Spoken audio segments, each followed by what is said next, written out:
Welcome to Asakusa. Today, I'll take you on a tour of Tokyo's old meets new gem. From the ancient temples to vibrant street life, there's so much to explore here. Let's dive right in, into the heart of Asakusa. But first, we need to shut up. Start in the day, right at Ramen Benkei. Just 10 minutes walk from Asakusa station. I'm going for their famous Tonshio Ramen. Benkei actually means strong warrior in Japanese, so I'm hoping this ramen gives me some of that strength. Holy banana, that's one huge bowl. And I also have a really small belly. Those bean sprouts look so nice. The noodles are firm, but not too hard. The broth was very thick and tasted like licking a live pig.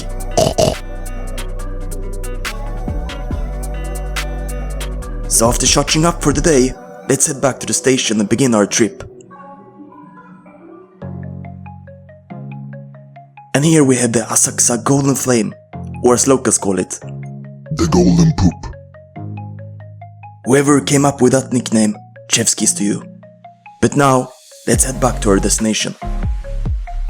We're going to Kaminarimon, the Thunder Gate of Asakusa. On the way here, streets are crowded, but there is some nice shopping places, so be sure to check them out. Some of these are actually really cute and could take hours to check out. So here we are, the Thunder Gate. The first gate was built in 941, but the current gate dates from 1960, after the previous gate was destroyed in a fire in 1865. For people that are not lonely and sad like me, it's also a great place to test your selfie skills with a giant lantern in the background. Good luck fitting it all in the frame, because it's freaking huge. From here, we'll head to a long shopping street called Nakamise-dori. Here, you'll find souvenirs from keychains to traditional snacks. Here is actually one of Tokyo's oldest shopping streets, dating back over 300 years. The 250-meter long street stretches from the iconic Kaminarimon to the main ground of Sensoji Temple, Tokyo's oldest temple. With around 90 shops and stalls, Nakamise Street is a bustling hub that sells everything from traditional snacks and sweets to souvenirs and crafts. When visiting here, make sure to explore the nearby side streets. This is where Asakusa's hidden gems await. Just off the main stretch, these narrow alleys offer a quieter, more authentic glimpse into Tokyo's past. They are filled with traditional craft stores, cozy eateries, and quirky shops. So make sure to turn your head around, and you might even catch a view of Tokyo Skytree. We are almost there. Here is Hozomon Gate, and right behind is Sensoji, Tokyo's oldest temple. The gate was initially called Nihonmon and was later renamed Hozomon.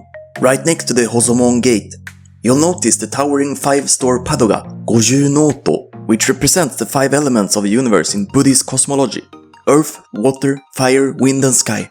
Built in 645 AD, Sensoji has been rebuilt several times. They're pros at keeping things old but gold. So this temple is one of Tokyo's most important Buddhist temple, attracting millions of visitors annually. It's also offering a glimpse of the sky tower in the distance, giving a cool contrast between the old and modern. Alright, now it's time to test our luck with one of Sensoji's most popular activities, Omikuji. Each stick has a number that corresponds to a drawer where the fortune is stored. So first, we'll pay 1 on the yen. Here we go, shake the box and there we go. We got number 6. Let's find the matching drawer. Now, let's see what the fate has in store for us. Oh no, it's a bad one! But don't worry, there's a way to handle this. If you get a bad fortune, you can fold it like this, then tie it to one of the nearby rocks or trees to leave the bad luck behind. This is a way to turn over your bad luck, leaving it at the temple so it doesn't follow you home. And just like that, we're back on track for a good day. Sensoji offers much more than the main hall.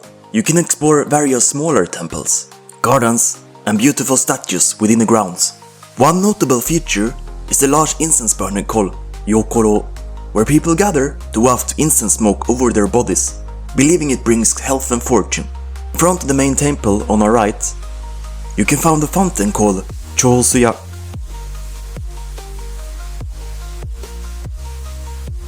According to legend, two fishermen brothers found a small statue of Kanon in the Sumidaya River. Local village chief recognized the statue and enshrined it, leading to the construction of the temple. Even though the original statue is hidden from view, people still come and pray and pay their respect to the goddess of mercy. And now, just a short walk from Sensoji, we arrive at Asakusa Shrine, also known as Sanja-sama, which means Shrine of the Three Deities. This spot is often overshadowed by its bigger sibling next door, but Asakusa Shrine has its own unique charm and a deep history connected to the founding of Sensoji. Asakusa Shrine managed to survive the bombings of World War II, making it one of the few structures in the area that still is in the original form. It's much quieter here, making it a peaceful break from the crowds. When done exploring the temple grounds, why not head west? Not quite the Wild West, more like the Mild West, where instead of cacti and tumbleweeds, you got matcha and lemonade on every corner. After all that exploring, it's time to refresh ourselves. Today, we ordered some ice-cold lemonade and delicious ice matcha. The ice matcha offers a rich, earthy flavor and was really good. The lemonade is bright and zesty, perfect for cooling down on a warm day. For some strange reason, I suddenly got this strong urge to buy a knife. I'm not entirely sure why, but let's just roll with it. Luckily, we're not too far from Kappabashi, Tokyo's famous kitchen street, where you can find all sorts of high-quality knives. But wait, on the way there, we stumbled upon Nishisando, this peaceful little path lined with traditional shops and stalls. This shop is selling katanas and shurikens. But now, let's head to our next goal. If you see a giant chef's head staring down at you, that's how you know you arrived at Kappabashi. From here on, it's all about top-notch knives, cooking gear, and everything you need to feel like a pro in the kitchen, even if your specialty is instant ramen. Kappabashi is named after the kappa, a mythical water creature from Japanese folklore. It's evening and many shops are closed for today, but there are still some open, so let's go find our knife.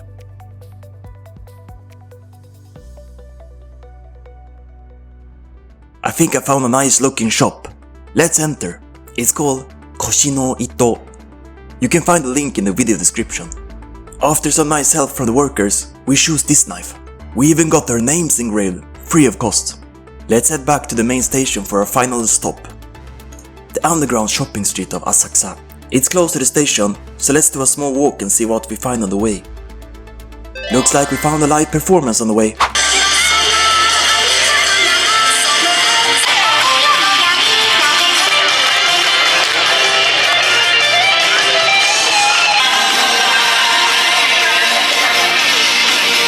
After enjoying some live music, let's continue. As night falls in Asakusa, the streets around places like Hanayashiki and Kappabashi takes on a cozy and inviting atmosphere.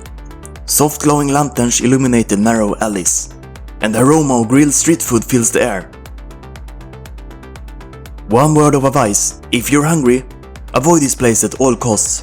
The smell of sizzling yakitori and fresh taiyaki might just lead you to impulsively order everything in sight. Trust me, it's a place where your stomach wins and your wallet loses. If you're lucky, you might be able to spot the Skytree in the background.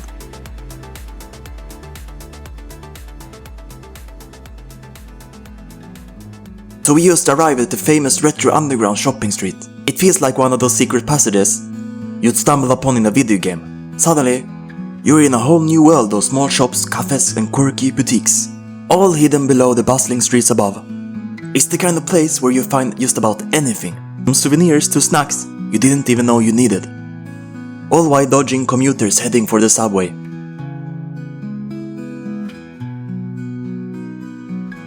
Established in the 1950s, the Asakusa Underground Shopping Street was born out of the need to accommodate to the increasing urban population and the rise of public transportation in post-war Tokyo. Despite its charm, there's whisper that its underground treasure could face shutdown in the future as urban development continues to reshape the area. So if you want to experience this unique vibe, now might be the time to visit before it becomes just another footnote in Tokyo's history. By the way, I will leave the location to all spots introduced here in the video description. Feel free to have a look if you're planning to visiting Asakusa. Before ending our trip, make sure to check out the Golden Poop one more time before heading home. Hope you had a good time, and please smash that subscribe button if you want more content like this. Thanks for watching and see ya!